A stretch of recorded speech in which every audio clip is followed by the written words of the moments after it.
David Weber, the best-selling author of the Honor Harrington novels, comes to us today with his latest epic science fiction thriller, Off Armageddon Reef.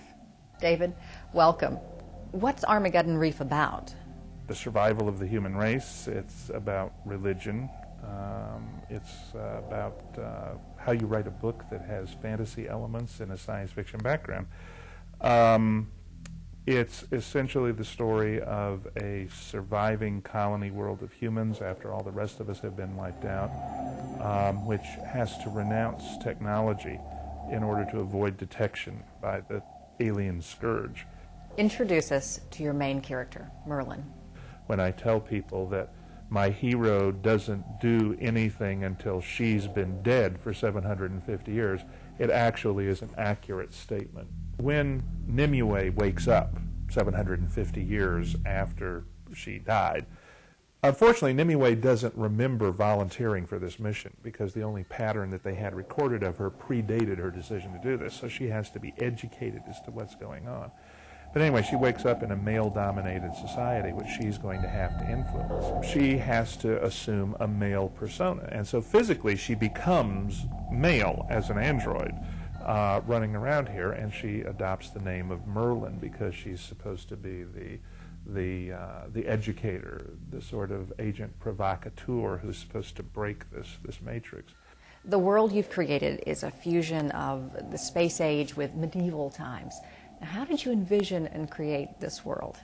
I enjoy building worlds, and what I will normally do when I start a new series or start a new novel is I'll sit down and I'll write myself an essay about the world.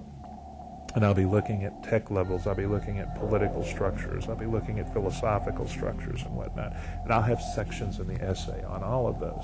I suppose you could call it a brainstorming session. It doesn't really feel that way to me while I'm doing it, but the details come together and I'll think about them and I'll say, no, I need to change this or whatever.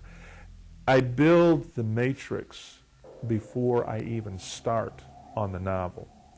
And having done that, then all I have to do is plug the characters into the matrix and tell them what the problem is and watch them solve it within the context that I've established.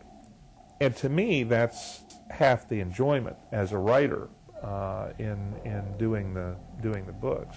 Merlin is definitely space-age technology.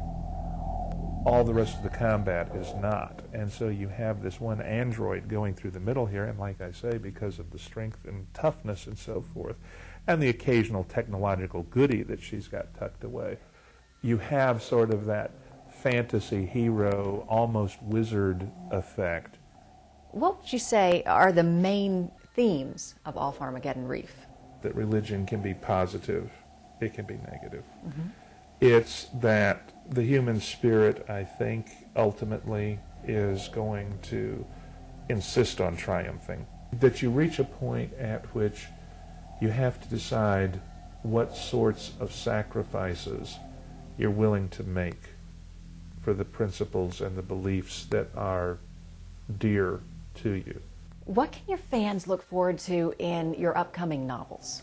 Armageddon Reef is the first novel in what is actually, at this point, an open-ended series. Ultimately, I would like to take them from their situation on the planet Safehold all the way back into space.